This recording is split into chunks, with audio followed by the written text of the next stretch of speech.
Wakil Menteri Pertanian, Wamentan, Harfiq Hasnul Kolbi menggelar penanaman padi sekaligus panen jagung di Kecamatan Enam Lingkung, Kabupaten Padang Pariaman, Sumatera Barat. Kegiatan ini dalam rangka mengakselerasi ketahanan pangan nasional, utamanya peningkatan produksi padi dan jagung, ujar Wamentan, Kamis, tanggal 23 Februari tahun 2023. Sesuai arahan dari Presiden, program dari pusat itu harus sampai ke bawah.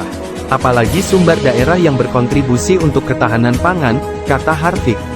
Setidaknya ada 3 strategi khusus yang disiapkan Kementerian Pertanian Republik Indonesia dalam mempertahankan produksi pertanian sebagai langkah antisipasi menghadapi krisis pangan global. 3 strategi itu yakni peningkatan kapasitas produksi melalui penekanan inflasi, melakukan substitusi komoditas impor melalui pemanfaatan sumber daya tanaman lokal untuk memenuhi kebutuhan dalam negeri dan meningkatkan kapasitas ekspor, ujar Harfiq Hasnul Kolbi. Untuk meningkatkan kapasitas ekspor, menurutnya Indonesia memiliki beberapa komoditas lokal yang dilirik pasar dunia. Selain 3 strategi di atas, Kementan juga selalu menerapkan teknologi pada sektor pertanian untuk mendukung inovasi-inovasi baru, termasuk pengembangan varietas padi yang tahan terhadap perubahan iklim. Melalui Litbang Pertanian, rata-rata kami menyiapkan benih 3 tahun terakhir 216.000 ton. Bahkan di 2021 lalu, hampir 400.000 ton benih sumber. Ini mencukupi untuk memenuhi kebutuhan bibit di atas 10 juta hektar luas lahan kita, ujarnya. Kementerian Pertanian juga terus mendorong pemanfaatan KUR dalam mengakselerasi pembangunan pertanian, terbukti selama tahun 2020 sampai tahun 2022 kinerja KUR bidang pertanian menggembirakan. Progres kinerja pembiayaan KUR sektor pertanian meningkat, di tahun 2022 khususnya untuk KUR perkebunan mencapai 30.08 T. Selain itu diketahui bahwa dari data BPS produksi beras nasional naik tembus 31.66 juta ton. Menyikapi 2023 ini, Kementan selain tetap menjalankan program-program peningkatan produksi pangan yang selama ini telah berjalan dengan baik, akan memberikan perhatian serius pada peningkatan kapasitas produksi pangan untuk komoditas pertanian pengendali inflasi. Ia menyampaikan, butuh strategi jitu hadapi krisis pangan dunia ini, salah satunya dengan peningkatan kapasitas produksi pangan seperti cabai dan bawang merah, sedangkan untuk mengurangi impor seperti kedelai, jagung, gula tebu, dan daging sapi.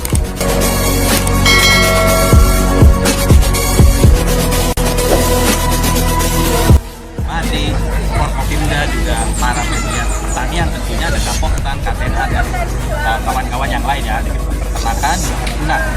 Tentu saja kita berharap dan kita lihat secara masif bahwa Sumbar ikut menggiatkan ketahanan pangan menuju kedaulatan pangan. Berupa banjir dan macam-macam ini di sini. Jadi akhirnya Longsor juga Kementerian Pertanian segera menyikapi ini berupa bantuan alat mesin pertanian juga melindungi atau bibit-bibit yang memang terkait dengan bencana alam tersebut.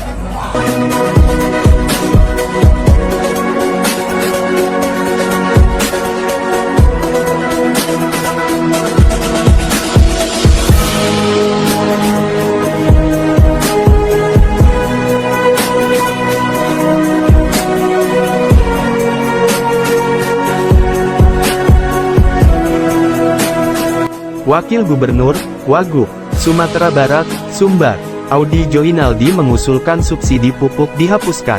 Meski demikian ia meminta penghapusan itu dengan catatan memperbanyak ketersediaan pupuk tersebut.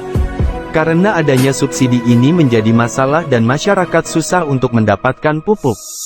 Usulan ini disampaikan Wagub saat mendampingi kunjungan kerja Wakil Menteri Pertanian, Wamentan, Ri ke Padang Pariaman, Kamis, 23/2. Hal itu disampaikan setelah mendengarkan keluhan masyarakat dalam mendapatkan pupuk di Sumbar. Ini usulan penghapusan subsidi karena adanya subsidi ini malah menjadikan masalah, sehingga banyak menimbulkan kesulitan para petani untuk mendapatkannya, kata Audi. Ia menyampaikan, dengan adanya pupuk subsidi ini banyak yang diduga bermain, sama halnya dengan minyak subsidi. Dan kondisi ini dinilai sangat susah dikendalikan sehingga masyarakat terus mengeluhkan kelangkaan pupuk tersebut. Pupuk subsidi ini rentan diselewengkan. Ini terjadi karena adanya perbedaan harga yang tinggi antara pupuk subsidi dengan non-subsidi. Jadi, yang kami inginkan itu persediaannya ada, makanya saya usulkan agar keberadaan pupuk subsidi ini dikurangi, kata Audi. Jadi, untuk petani menggunakan full pupuk organik itu belum bisa sekarang, belum bisa terpenuhi kebutuhannya, sehingga masih menggunakan pupuk non-organik, katanya.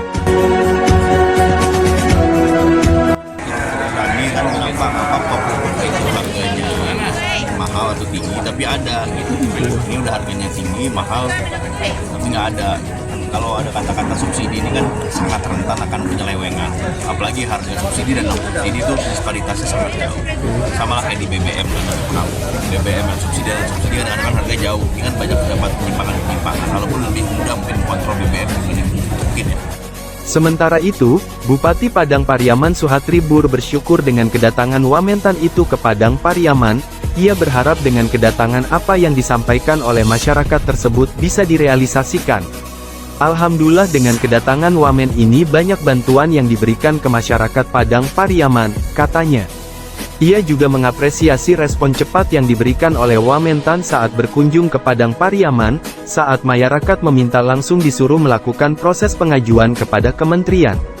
Semoga ini menjadi motivasi bagi para petani kita bagaimana setelah beberapa tahun gagal panen bisa kembali bersemangat untuk mengolah lahan mereka lagi, ujarnya. Dalam kunjungan itu Wamentan, Wakil Gubernur Sumbar Audi Joinaldi serta rombongan juga melakukan panen massal jagung dan melakukan tanam padi secara simbolis di lokasi kunjungan tersebut. Dari Padang Pariaman, Irfan bersama J.R. Pratama, Ontem TV mengabarkan.